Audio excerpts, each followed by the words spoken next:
Hello dear friends, my name is Dr. Aisha. Today we will discuss about the complications of twin pregnancy. बहुत सारे patients हमारे clinics में रब्ता करते हैं जुड़वा बच्चों के साथ और उनमें उनको इंटरेस्ट होता है कि हमारी क्या पेचीदगियां हो सकती हैं और दौरान डिलीवरी जो है हमें क्या मसाइल हो सकते हैं और क्या हमारा बच्चा नॉर्मल डिलीवर हो सकता है।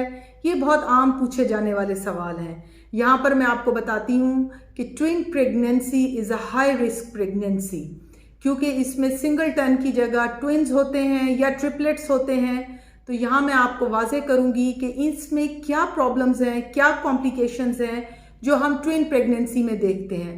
फर्स्ट ट्राइमेस्टर में ये देखा गया है कि जो नाउजिया और वॉमिटिंग है वो ट्विन प्रेगनेंसीज में कहीं ज़्यादा है बनिस्बत सिंगलटन बच्चों के।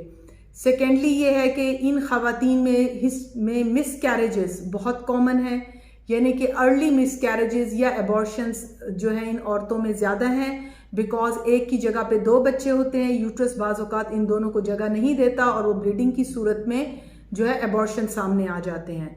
थर्ड, ये देखा गया है कि इसमें हमें ये जानने की ज़रूरत है कि आया ये जो ट्विन प्रेगनेंसी है ये 1 प्लासेंटा के साथ है या 2 प्लासेंटा के साथ है। अगर 1 प्लासेंटा का मतलब ये है कि बेबी जिस चीज़ से खुराक ले रहा है उसको हम आवल या प्लासेंटा कहते हैं। अगर वो सिंगल है और उसके साथ आगे दो बच्चे जुड़े हुए हैं तो नेचुरली जो फूड है वो बच्चों की जो ब्लड सर्कुलेशन है वो डिवाइड हो जाती है।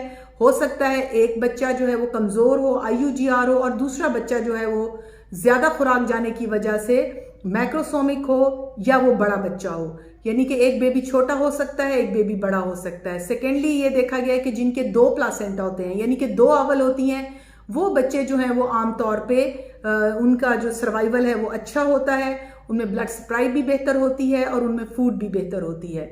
लेकिन जो सिंगल प्लासेंटा के साथ बेबीज़ हैं नेचुरली उनमें कॉम्प्लिकेशन ज़्यादा हैं। इसके बाद ये भी देखा गया है कि इन औरतों में ब्लड प्रेशर होने की रेशो आम औरतों की निस्बत ज़्यादा है। इनमें प्री एक्लेम्सिया भी बहुत कॉमन है, यानी कि ये वो औरतें हैं जिनका ब्लड प्रेशर भी हाई होता है, पेशाब में इनकी प्रोटीन आने लगती है और इन औरतों का बाज़ औक़ात जो है ब्रेन भी इफ़ेक्ट होता है जिसकी वजह से इनको झटके लगने लगते हैं और अनकॉन्शियस हो जाती हैं और ये फिर एक सीवियर मेडिकल इमरजेंसी भी बन जाती है। इसके अलावा ये देखा गया है कि ये जो पेशेंट्स हैं इनमें ट्विन टू ट्विन जो है ट्रांसफ्यूजन सिंड्रोम होता है, यानी कि जो इनमें कुछ एक्स्ट्रा चैनल सा बन जाते हैं जिसमें जो है एक बेबी की खुराक कम हो जाती है और या जो वो जो बेबी है बहुत ज़्यादा IUGR टाइप हो जाता है और जो दूसरा बेबी है वो जो है उसको इतनी ज़्यादा जो है इस एक्स्ट्रा चैनल से फूड जा रही होती है कि बाज़ औक़ात उसमें जो है हार्ट प्रॉब्लम्स जो हैं इस तरह की दूसरी डिफ़िकल्टीज़ भी सामने आ जाती हैं, यानी कि इसमें दोनों बच्चे जो हैं वो मुतासिर हो सकते हैं। इसके अलावा ये भी देखा गया है प्री टर्म लेबर के ये जो औरतें हैं ये आमतौर पे 9 मंथ्स कंप्लीट नहीं करती, 36 वीक्स कंप्लीट नहीं करती, बल्कि ये 30 वीक से पहले ही डिलीवर हो जाती हैं। आमतौर पे जो औरतें 30 वीक से पहले ट्विन्स डिलीवर हों उनको हॉस्पिटल एडमिशन की ज़रूरत पड़ती है। और वैसे मुशाहिदे की बात है, तजर्बे की बात है कि जो औरतें 32 वीक से अबव जाके ट्विन्स डिलीवर करें वो आमतौर पे अच्छा डिलीवर हो जाते हैं और उनका हॉस्पिटल स्टे भी कम होता है। इसी जो औरतें मुझे इस वक्त लेडीज़ या पेशेंट सुन रही हैं ट्विन प्रेगनेंसीज़ के साथ, मैं आपको बता दूं कि इनमें जो नॉर्मल डिलीवरी के चांसेस हैं वो कम होते हैं, बिकॉज इनकी आमतौर पे पोजीशन अच्छी नहीं हो सकती।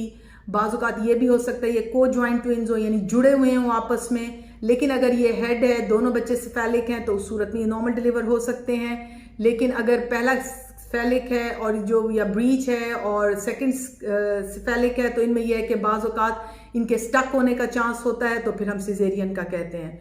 सो डियर लेडीज़ कि इफ़ यू आर जो है आप लोग ट्विन प्रेगनेंसी के साथ हैं तो अपना गायनेकोलॉजिस्ट को विजिट रखें ताकि आपके तमाम टेस्ट हों, आपके HB लेवल्स, जैसे ये औरतें जो एनीमिया जो है इनमें बहुत कॉमन होता है और कॉम्प्लिकेशंस भी बहुत कॉमन है, तो ये कि आप लोगों का प्रॉपर चेकअप हो।